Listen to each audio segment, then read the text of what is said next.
Great Wednesday. Welcome to the Healing America's Narratives podcast. I'm your host, King. I'm joined by my co-host, Reggie. How you doing today, Reggie? Doing well, King. Always good to be with you here on Wednesday morning. Um, Looking forward to our conversation. So am I. So what's your spiritual energy number this morning? I'm at 10. I have Chip the cat on the ground here. I'm just behind me to my left, and hoping he'll just stay quiet and warm while we're talking. I, I, uh, I just want to make sure I heard you correct. Did you say kick the cat or Chip, chip? yeah, Okay. Chip. We didn't name him. That's the name that his first owner, only owner before us, and she died, gave him. So he doesn't look like a Chip, but Chip is his name. So I got it. I shouldn't say it too loud because it might wake him up.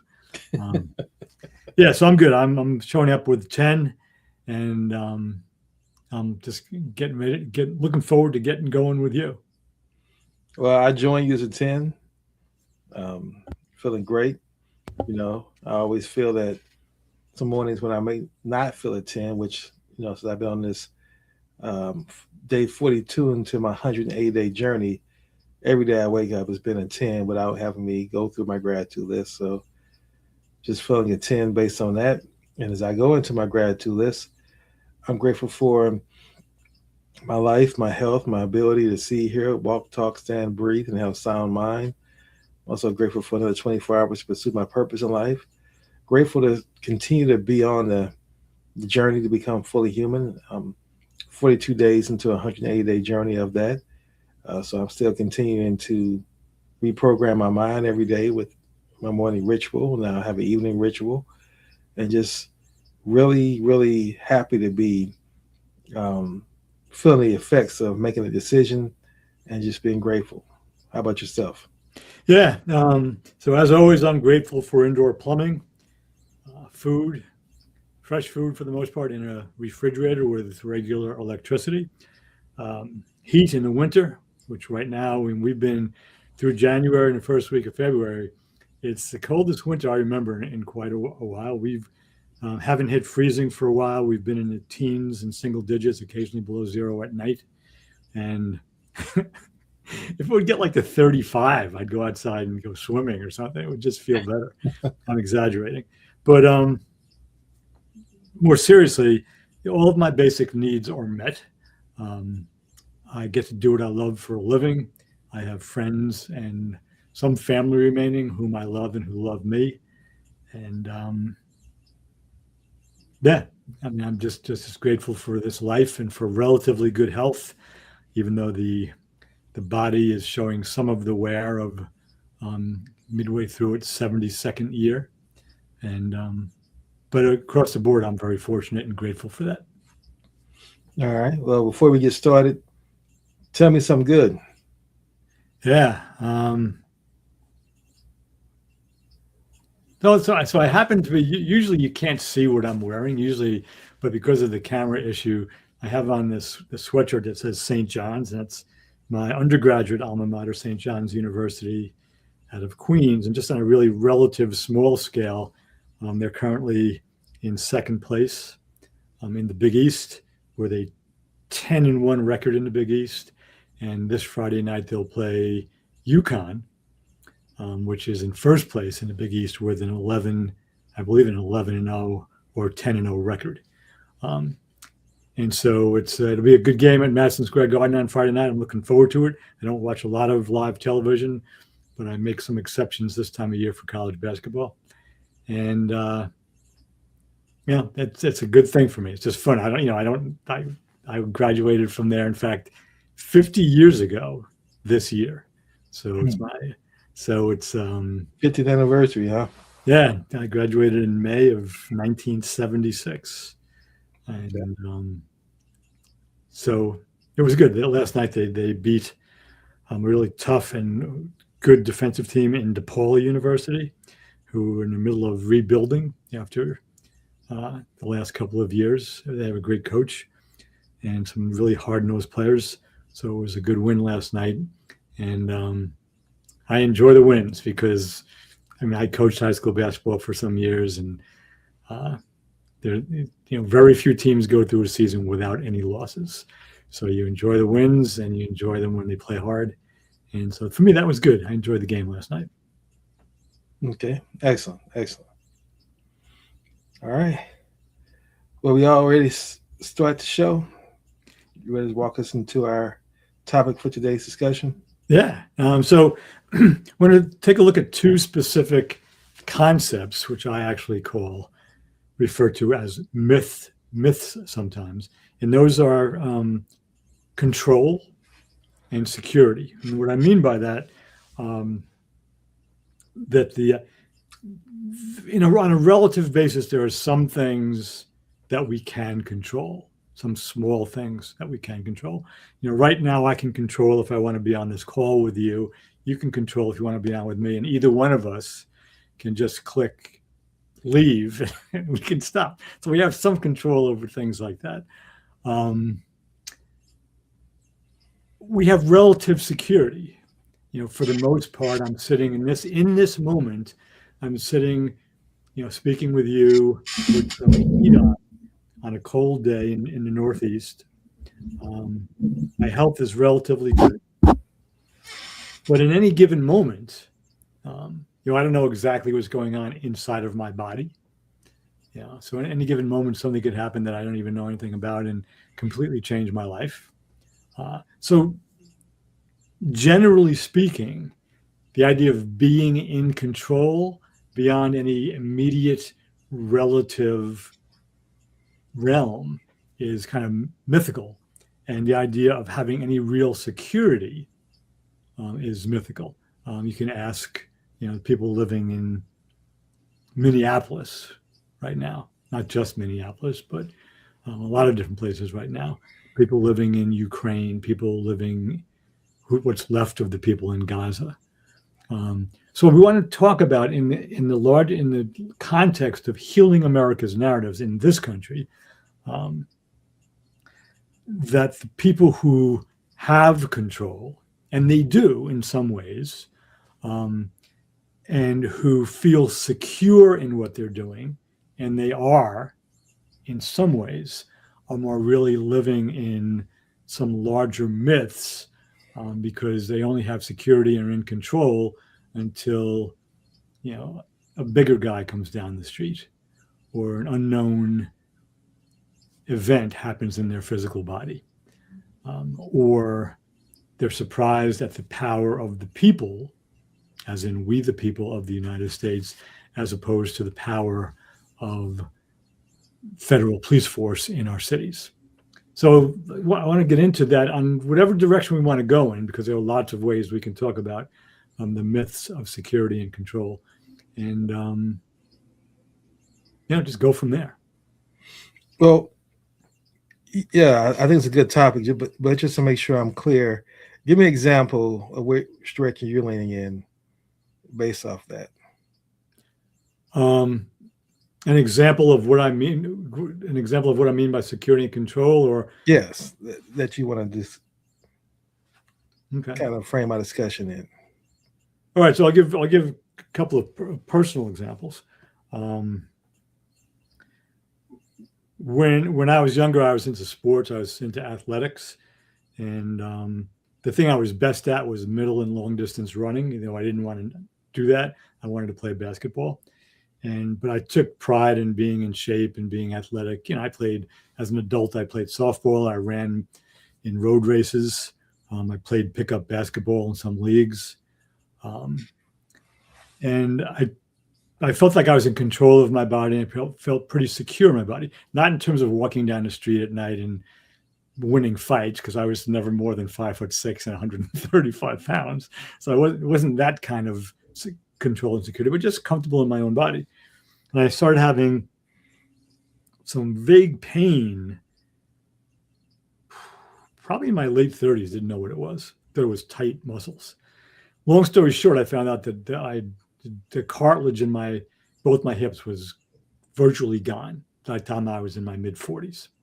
I had this general pain, this kind of subtle pain, and by the time I was 47, 46, 47 years old, I was a prime candidate for total hip replacement.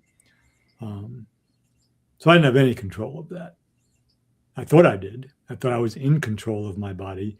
And meanwhile, what I had done as a younger man, between the ages of 16 and 19, really, had damaged both my hips and fortunately not my spine or my neck or my knees in a irreparable way. Reparable only by replacing the joints. So that's one. Um, when she was 55, my sister, Anne Marie, took her own life. Mm. And that was for me a lesson in both a sense of security and control, because I was in the process of helping her after she went through some difficulties, um, and in helping her to find some control through these difficulties and a sense of security so she could go on. And I had no, I actually found her in her home about 6 hours after she died at Oh, her own sorry to hear hand. And um, I had no control over that. And I had um, been unable to give her any real sense of security to keep on going. So, those are two really personal ones. But on a larger scale, I think about this when this winter now, I don't have to drive a lot in snowy and icy conditions, but I do sometimes drive in snowy and icy conditions. And many of the roads that are not interstates up here are uh, double yellow line, 2-lane highways where the speed limit is 55 usually. And at any given moment, somebody could lose control. The idea of control and security. If somebody loses control of their car and comes across the double line, I have no control over that, and I'm not really secure. Um, and there are other examples, but so those are two very personal examples.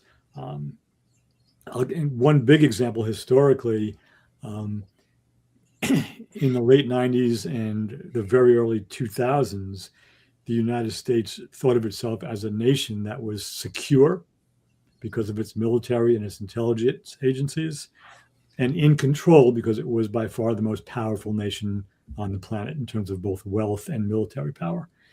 And on September 11th, 2001, due to failures of intelligence and failures of law enforcement to communicate with each other, but mainly of national intelligence, 19 young men from Yemen, Saudi Arabia, Lebanon, and one other country I'm forgetting, hijacked 4 planes, piloted them into the World Trade Center, the Pentagon, and one got crashed into a field in Pennsylvania. And America learned that it was neither in control as it thought it was, nor particularly secure. So that's on a bigger scale. So any kind of ultimate control and any kind of ultimate security are myths. And well, I'll just period. So there's a big example nationally and a couple of smaller personal examples. Well, again, I want to give you gratitude for choosing a timely and definitely relevant and important topic. And I want to talk about what I actually looked at as how politically, you know, we have the illusion of choice. And I'm going to talk specifically from the national, presidential, and congressional level elections. And I say the illusion of choice. What I mean by that is the fact that we're given the choice between what I like to say. I like it to the carrot or the stick, and basically the carrot being the Republican Party. I'm sorry, the stick being the Republican Party. They hit you. They're violent. They're gonna get their agenda across no matter what, no matter who it impacts, no matter who it hurts. That's who the Republican Party leans on. So we can choose between them or the carrot, which is Democrats who say, well, we're not going to be so cruel. It's wrong to hit people with sticks. We're not going to do that. That's just not right. And I'm liking the Democrats to their philosophy is, I have empathy, I understand, but their policies are likened to coming up with band-aids for AIDS patients, homeless AIDS patients. You see them on the street and say, okay, we got the homeless population that have AIDS or have several wounds, and we want to deal with these wounds. So the best way to deal with these wounds, we're going to put a national band-aid campaign to get every homeless person out there with AIDS a band-aid. And that's how we're going to help deal with them. And so they're going to run their platform. And people say, wow, that's so caring and community oriented. And then 4 years later, another Democratic politician comes along and says, well, we keep finding all these band-aids in the streets that homeless people turn off, and that's becoming a health hazard because they may have all kind of diseases and all those things. So we got to stop the band-aid program. And so that's how I look at that. It's like neither one is going to really change things. One is definitely far worse than the other, as we see with the Republican Party right now and what Trump's administration is doing with that. But then, like I said, the Democrats are basis, and let's get back to status quo. Let's get back to the point where we were before. So that to me is the illusion of choice, where we think we can control who we put in office, but the outcome will always still be the same. There still be 99%. We'll still be 99%, and the 1% that run the country or run the world will still run the world. And I call that the illusion of choice, because we think if we find the right person who's charismatic and community oriented and has emotional intelligence, that they will come along and actually bring forth and usher a new change of love and justice in the world. And I don't believe it's going to happen. I don't think our system is designed that. I think the system that governs our behaviors, the white supremacist system that governs us, won't allow it. And it's not in their best interest to allow it.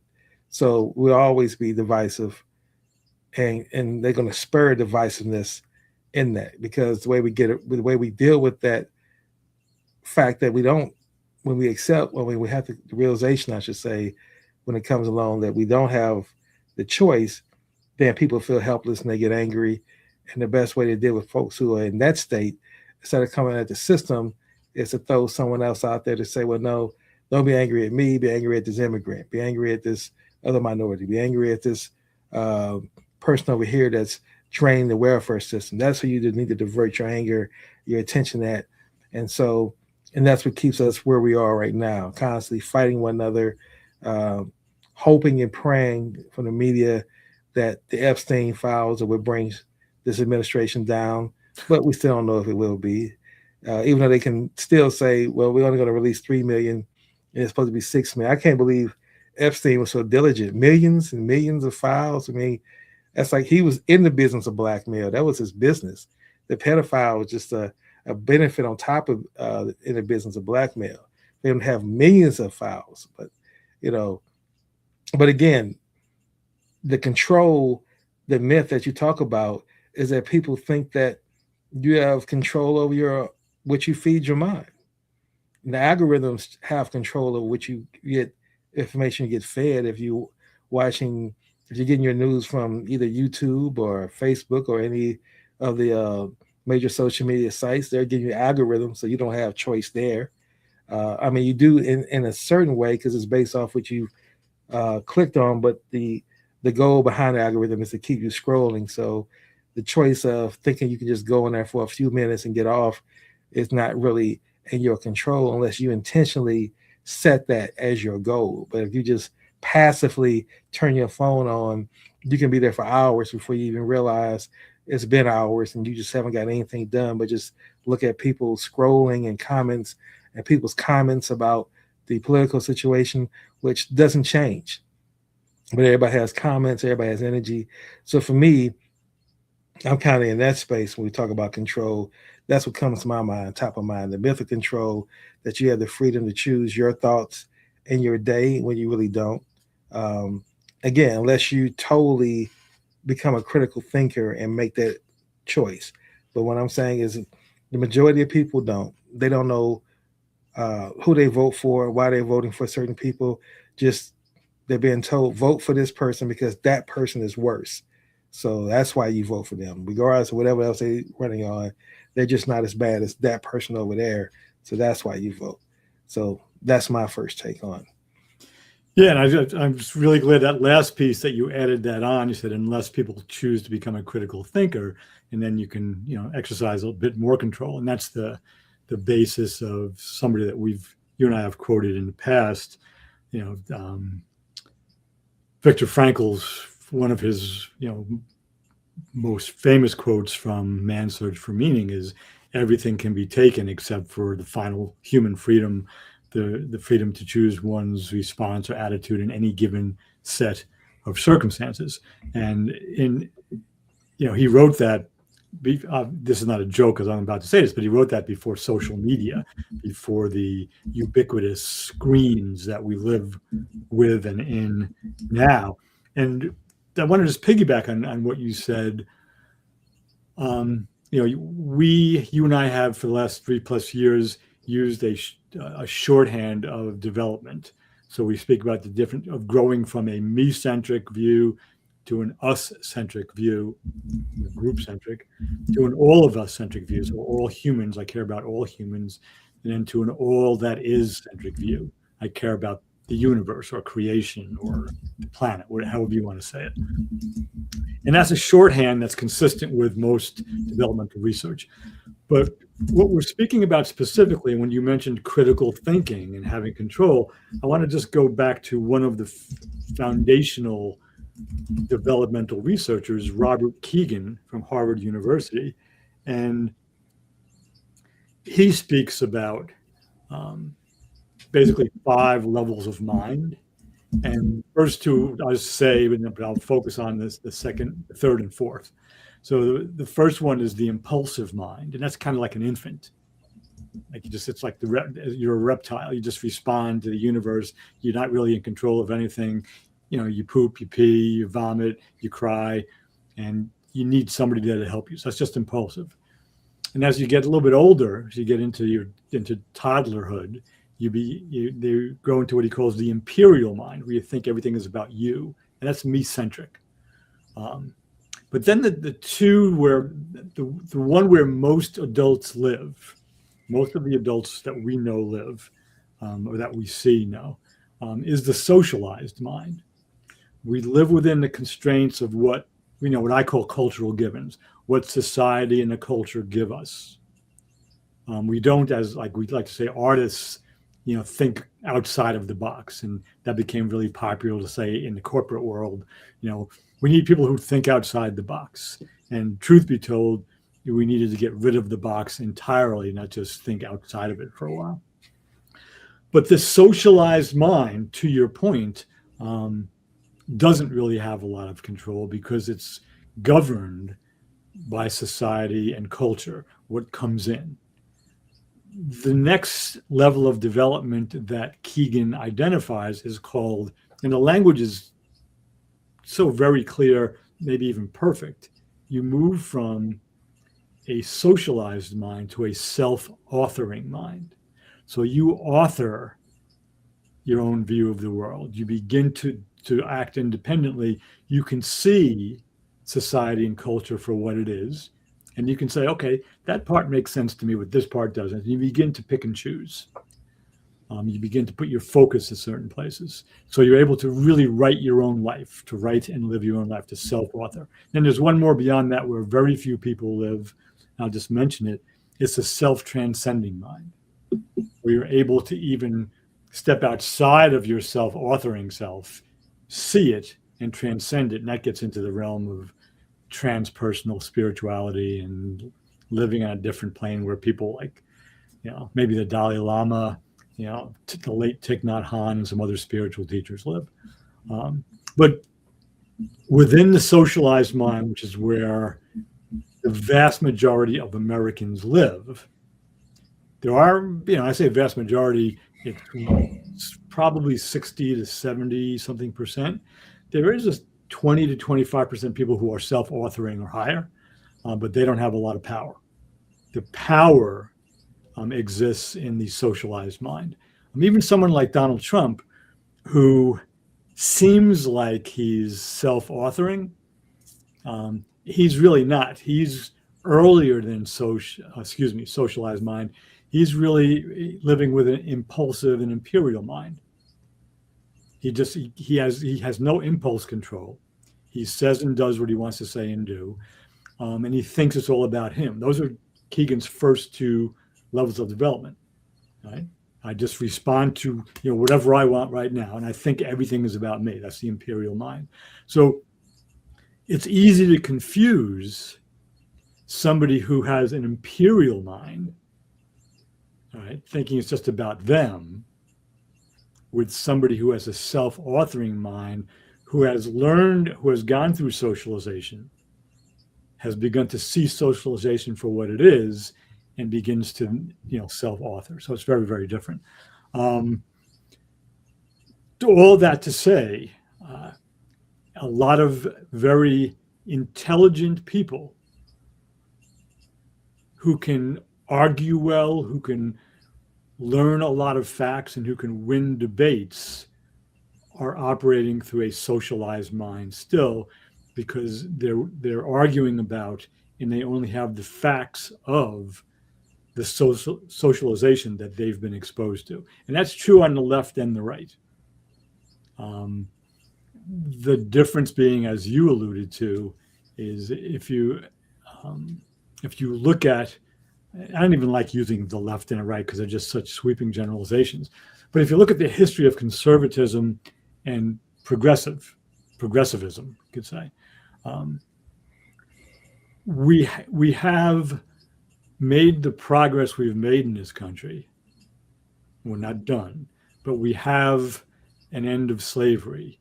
We have an end of Jim Crow. We have women's rights. We have gay rights. We're working on bi and trans rights. All of that came from progressives who saw the value and the dignity of all human beings, regardless of, and when you say all human beings, you shouldn't have to say regardless of, but in this country we do, but regardless of skin pigmentation, gender, sexual orientation, religion, etc.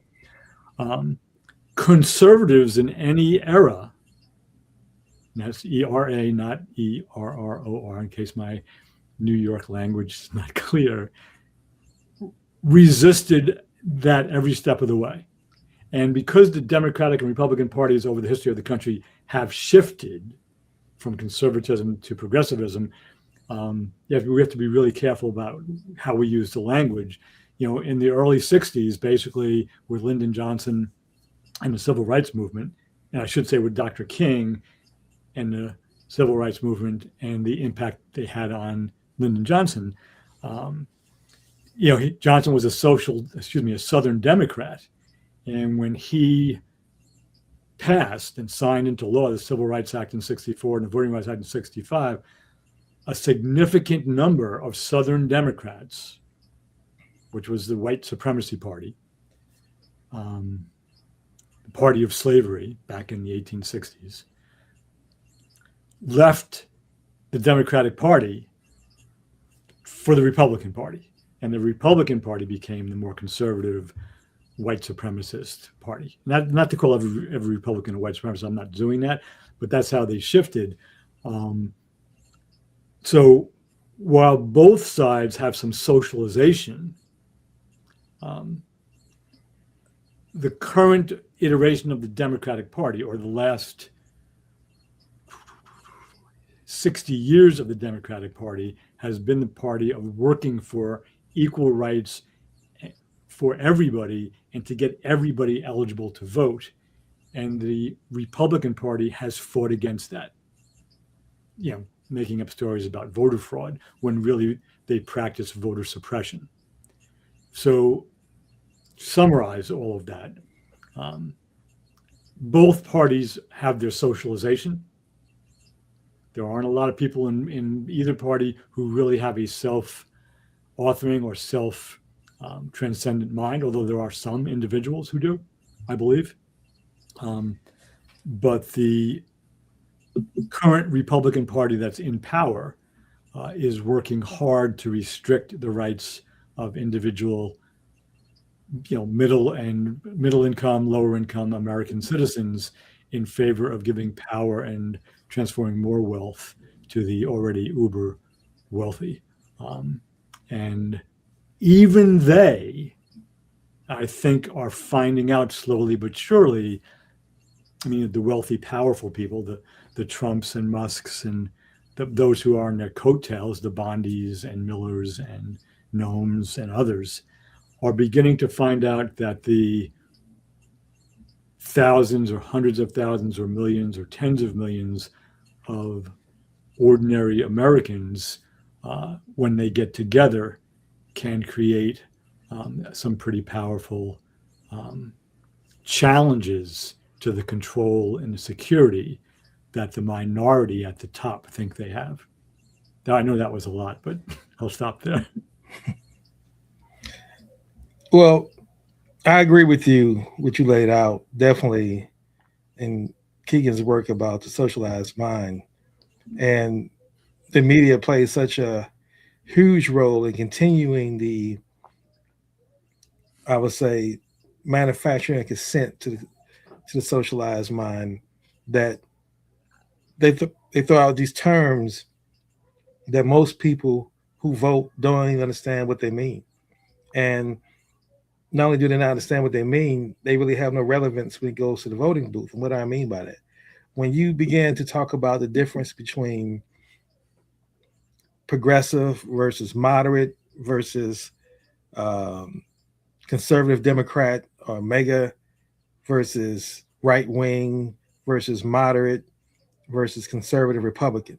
They throw out these different subcategories within that as though people understand what that means. When you go to the voting booth, you don't look for moderate conservative, moderate Democrat, progressive Democrat. You look at Democrat, you look at Republican.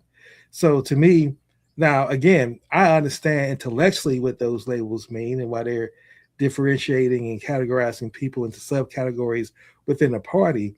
But you would think that if the Democrats are really about bringing back the change they advocate, at least they preach about, it would be, let's get rid of all the ambiguity around what we stand on. And let's come out as a united party and stop all this trying to determine are we progressive or are we conservative.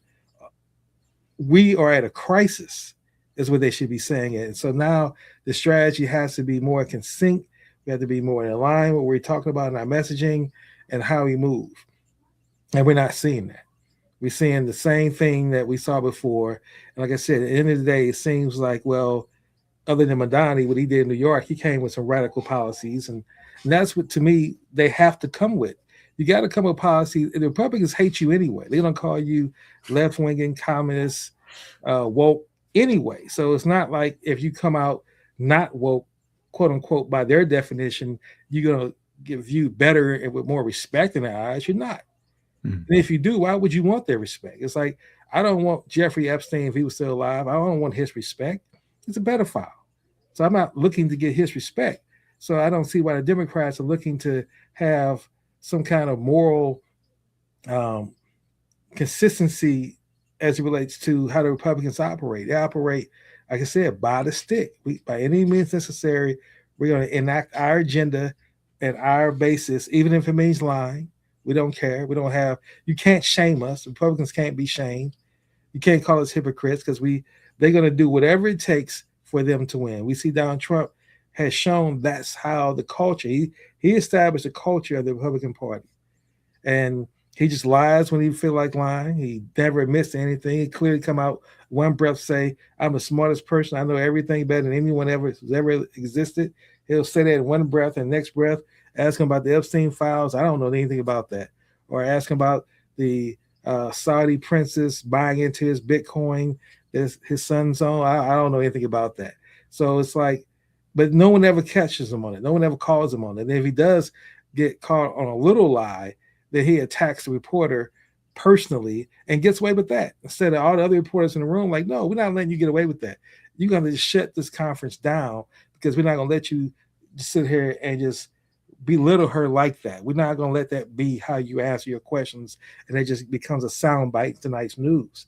We're all going to keep repeating the same question until you shut the press conference down. And then you create the atmosphere where you no longer do press conferences anymore.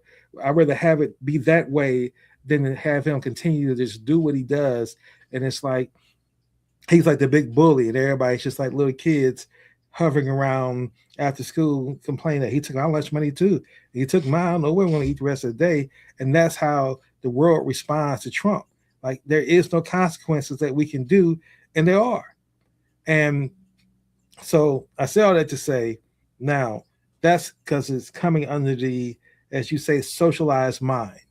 The socialized mind is putting people in that feeling of powerlessness, of hopelessness, of, and in case you had a little bit of hope, let me throw in some more violence in your local news to show you that there's local crimes happening and somebody getting robbed or carjacked. So focus on that. So we don't want you to have any kind of feeling of joy in your day because you can't watch the news and get any kind of joy out of it at all. It's always going to be despair, um, anger, confusion, divisiveness. Here's the people you're supposed to hate.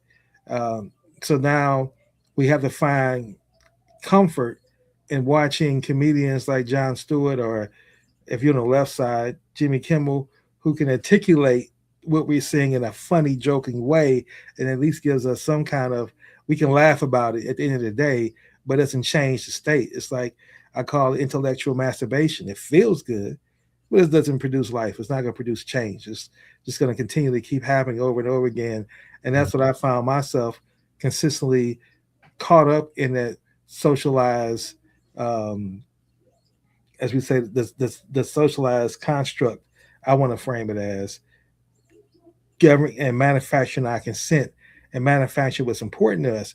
Because what I realized at the end of the day, if you don't control your thoughts, meaning you choose what you feed your mind, then you choose how you apply that in your mind and how that's going to be applied through your day and how that's going to affect your energy levels, then you are just active victim in the wheels of the media to pull and play you like a puppet, just pulling strings, and you're reacting and responding to the movements of the strings they're pulling. And that's why most people don't realize there's so much anxiety, so much stress, so much confusion, and then you're not forced, but then you're led to, well, just have alcohol as a way to deal with it, or watch the sporting game. This Super Bowl coming up, that'll give you something to focus on for 4 hours, to get your mind off all the confusion, all the divisiveness, all the low energy things happening outside of that. You at least get riled up about the Super Bowl, invite your friends by, and now you get 4 hours to escape it for a second until the next sporting event or to the next big thing. So that's why I really believe it's now more imperative. Again, I can't speak for anyone else. I can only speak for myself, that I intentionally chose to control my algorithm, control what I feed my mind. And I'm telling you from the experience of being 42 days into this practice that is liberating. I'm truly vibrating, I believe, at a higher frequency. I don't know if I'm vibrating at the frequency of 500 hertz yet because I've never been there. So I can't really equate it, but I can say I'm definitely vibrating higher than I've ever vibrated before. And as a result, I'm looking at the world differently. I'm seeing things completely different than I did before. And I know that's because of what I'm feeding my mind. And again, I close with this. If there's nothing else you get from this show, you have to control that beginning part of your morning when you first wake up, and you have to control that last 30 minutes of your night before you go to bed. If you don't control any other parts of your day, you have to control those, because if you don't, if you leave those to a passive mindset of, I'm just going to put the TV on until I go to sleep, or I'm going to wake up off my alarm clock and let the news just hit me as soon as I start to get consciousness aware, then you'll fall for anything. And most people do, like believing that woke, whether how you define woke, to believe that woke is a bad thing, to be awake is a bad thing, that it's best to be, it's smarter to be sleep, uh, unawake, unconscious is a better choice to make. If you really think about just the logics behind that, it's just insanity to me. Yeah, I agree with all of that, and especially that last piece, something that you and I have dissected in the past. So two things, two specific current examples come up as we're in this conversation around control and security, um, and the idea of the Democrats, you mentioned, they need to come up with some kind of a unified idea or platform. So I don't know if it was today's or yesterday's New York Times, Thomas Edsall, Edsall, who writes a weekly column for the Times, a very thoughtful, well-informed man in my reading of him over the years. He's been around for a while. And he wrote a column, which I saw for the first time this morning, but I forget if it was dated yesterday or not. And it's just called Project 2028. And I admire his courage for doing this. And in it, he basically says, if the Democrats have any chance of taking back, Congress and the Senate, or one or the other in 2026, but especially the White House in 2028, they need, as you said, a unified message that really speaks to the people of this country. And he broke it down into various categories, which I'm not going to try to repeat here. But what he did before he published this was he contacted a lot of scholars in various areas: economics, developmental psychology, gender issues, history, and he got their input first. So it wasn't just going based on what he thought. And so he put it out there, and this is a risky thing to do. The New York Times, for the most part, the comment section is, if not always, it's one of the safer places to write comments. It's not like X, or the Washington Post comment section is like X. It's just a free for all. But he basically said to his readers, "Let me know what you think. Tell me what you think I'm missing." Because he said, this is the beginning of a process. So he put it out there. So that was a really brave thing to do. And because of who he is, people responded from a sense of decency. And the Democrats really need it. They really need something like that. And he's getting input from, average readers of the New York Times. So that's one. Also, way below the fold, and something that the Trump administration, it's not going to appear on the White House website, but it's becoming increasingly clear that Trump is withdrawing his attempts to extort cash from Harvard University. Remember, he basically tried to challenge a lot of universities, Columbia, most famously, Brown, I forget all of them, but he really went after Harvard, and Harvard has the wherewithal to fight back, and did, and has, and it looks as though that Trump backed down. So Harvard didn't, to stay with this idea of security and control, Harvard wasn't secure enough that Trump wouldn't go after them. They couldn't control his behavior. And what he did hurt them, because they had to spend millions of dollars on attorney fees that could have been spent elsewhere, because they're an educational institution. But they learned that in this one container, this one attack by the president of the United States and his federal government, that they had this relative sense of control, that by fighting back, he would stop what he's doing. So again, could they control him in the big picture of preventing him from starting this? No. Were they secure against the aggression of the federal government? No. If they fought back intelligently and strategically, and they probably have more intelligent and strategic lawyers than Trump does, since everybody who was any good in the Department of Justice and in the upper echelons of the federal government beyond the Department of Justice, most of the good people are gone. There probably are some left. So there is this relative control, but there's no absolute control. That's my point.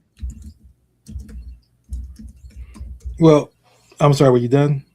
Yeah.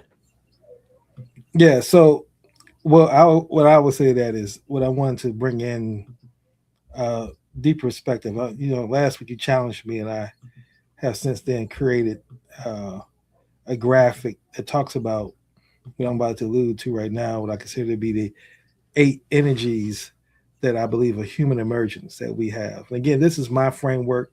I think in framework, so I'm always going to come up with different frameworks to help me understand things and how I use this, and I will explain this to assess where I am, and it helps me move more deliberate, more intentionally and deliberately toward my purpose and my goals as a result. So basically what I came up with, and they kind of go in order, and I'm still building this. So this may change down the road as I get more experience and learn more. But right now, I'm saying the 8 generative energy forms are: number one is your physical energy.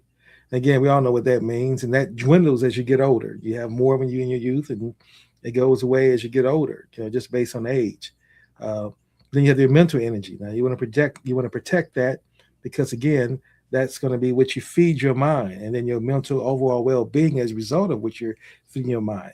And see, the point I'm making is that you have to determine what's on a daily basis in all your actions and behaviors, what is draining your energy in these 8 areas, and what is increasing your energy in these 8 areas. And you want to stop, obviously, doing the things, or disassociate yourself from the people who are draining your energy in these areas, and of course, increase the activities that are increasing your energy in these areas. So then you have spiritual energy. The spiritual energy is your religious dogma, with how you connect to the universe, how you connect with nature, how you see that. Does it lift you up?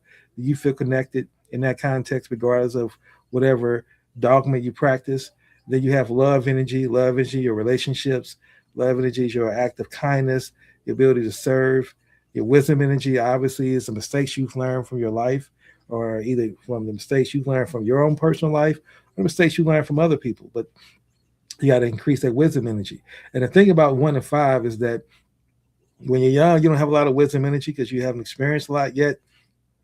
And by the time you get older and our age, you have a lot of wisdom experience, more than you have physical energy. So they kind of go opposite of each other. Then you have your emotional energy, and that's the energy that allows you to control your anger and all your emotions, sadness, fear, things of that nature. And if you don't control that, and a lot of people don't have control over their emotional energy, that can lead to grave consequences. Fights, arguments, somebody either getting shot or someone getting shot at, because of people can't control their emotional energy. And then you have your soul energy, which is your essence.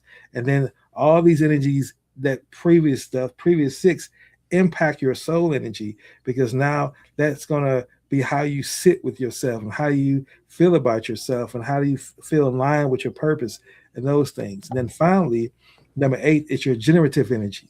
So all the other 7 were your spiritual kind of abstract energies, where your generative now is how you putting that into action and what you're doing. And so I share this because now what I'm saying is, when you start taking in information and data that we get, whether it's from social media, whether it's from friends, from the radio, whether it's a TV, that's data entering into our consciousness.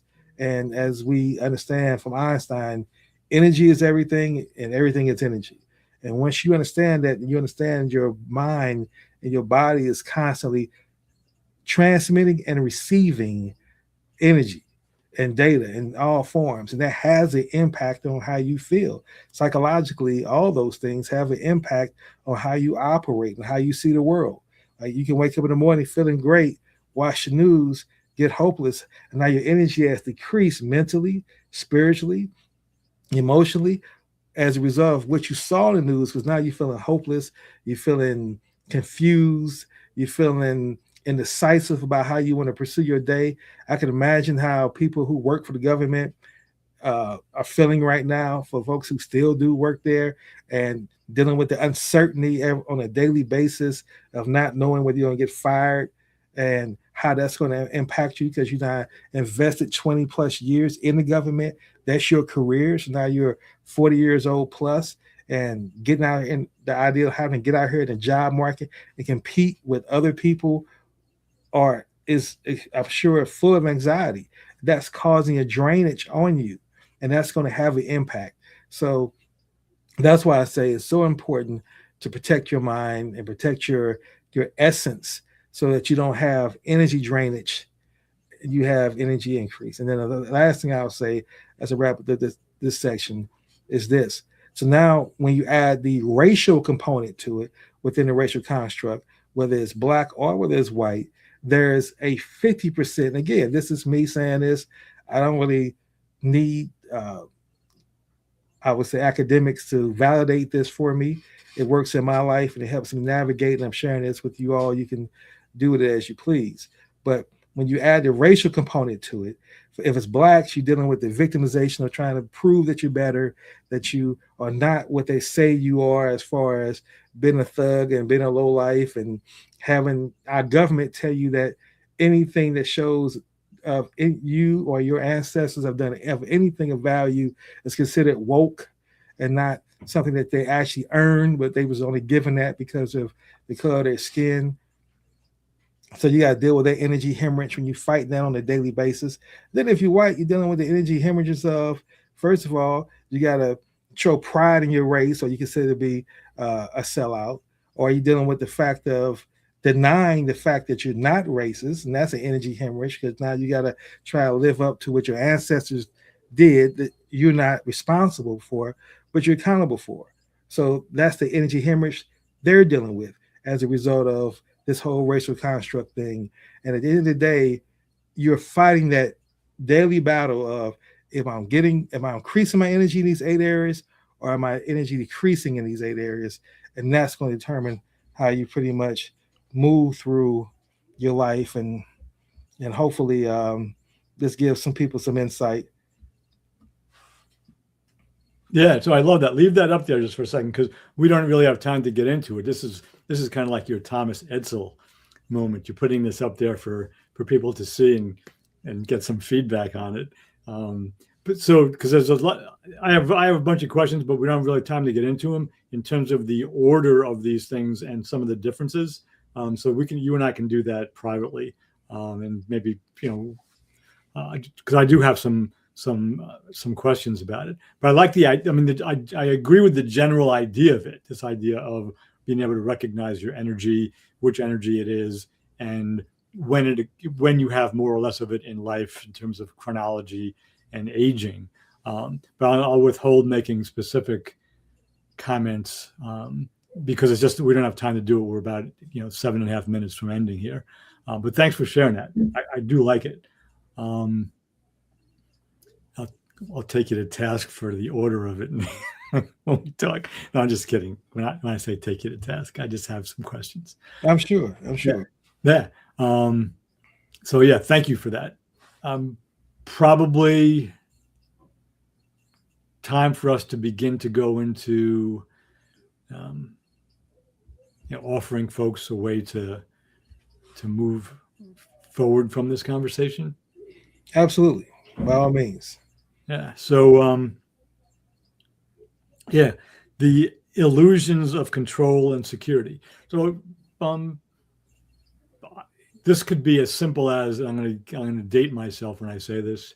You can obviously do it online on a word processing document on Word or whatever you happen to use. But you can take a notebook or a legal pad, draw a line down the middle, put on the top of one page control, and on one side of the page put, I have control. On the other side, I don't have control. And just list the things in your life that you really think you're in control of, and list the things that you admit that you really don't have any control over. Do the same thing, not the same thing, with security. Put the word security on the top. On one side, I'm secure. On the other side, not so much. And just list the things that you feel very secure in, and list the things that you feel either not so secure or insecure in or about. And then share those 2 pages. Maybe do this with a partner. I'm making this up, so I'll have some retroactive comments as I do it. Maybe do this with a partner. You do your version, your partner does the other version. And when I say partner, I don't mean your spouse or anything. Could be, but anybody that you know. Compare them and provide each other feedback. So the questions, I imagine, would go something like this. Well, you think you're in control of X. How do you control X day to day, really? Or you say you don't have any security around Y. Well, what about this? Don't you have? So just get a real sense of security and control in your own life. And my guess is, my projection onto you and to myself, is that you'll find that there are some things you have relative control over, and they're relatively small and contained. Again, I joked earlier that you or I could, can control whether we stay on this podcast together for this full hour. Either one of us could just decide to leave when we want. That's control. How important is it in the overall scheme of life and the universe? Probably not so important. But just to get a real sense of what you really have control over in the largest picture of your life, and where you're really secure in the largest picture of your life. And just see that and see what really is kind of myth and what is real. It's worth having a sense of that. So I'll put a period there. Well, thank you for sharing that, Reggie. And I agree wholeheartedly that those are excellent steps and suggestions that we can use to kind of give some form of control, some starting point, and to put you on the road to critical thinking, and why that's so important in today's time. So now we're going to move into the last section of our show, which we highlight and lift up people who have exhibited the fully human characteristics that either from the past that we have patterned our lives after and have influenced us, or folks that are currently doing it now that we want to lift up and give flowers to. And so, with that being said, I'm going to go with my first one, or should I say, my pick today. I've said them before, but again, my goal is to constantly keep highlighting my ancestors, our ancestors, if you choose to accept them as well. He's not just my personal ancestor, he's our collective ancestor as human beings, and that's Che Guevara. And I said them before, and I wanted to share with you all what I came up with again in thinking in frameworks, that I believe there are 6 core pillars. I call them the 6 mastery pillars, identify how people comprise to be their full humanity. And it helps me understand how to evaluate myself and my lift up to these 6 standards, as well as people I connect with and bring into my world, to my life. So we start off with identity. I give him a 10 out of 10. He evolved from a medical student to a revolutionary architect. His growth mindset, he continues to adapt it from guerrilla warfare to economic theory, treating failures as data, not defeat. He had a higher purpose for what he did with his life. He operated from a non-negotiable commitment to global liberation and the dismantling of imperial systems. He had a grateful spirit, maintained gratitude for solidarity and collective struggle, governing principles. He lived by a strict internal code, equality, sacrifice, and a new human discipline. And then finally, his self-awareness, which I believe was just so profound, because not only did when they had won liberation for Cuba and he was operating within a cabinet position, he realized that wasn't his strength. He realized that that wasn't the best interest of the people for him to remain in some cabinet position trying to govern his people, that he was truly a revolutionary at heart. So he leaves there and goes to the Congo with Castro's blessing and some of his finances and some of his army, his men. But he goes to the fight because he was fighting for justice everywhere, and ended up losing his life in Bolivia as a result of his continued struggle.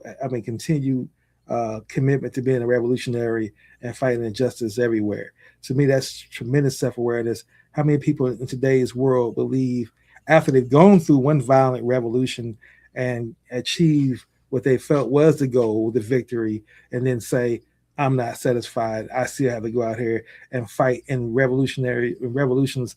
I don't have a personal stake in it, but just because I recognize that human beings are suffering and I'm a human, I'm going to act. So today I want to lift up Che Guevara in that respect. Yeah, beautiful.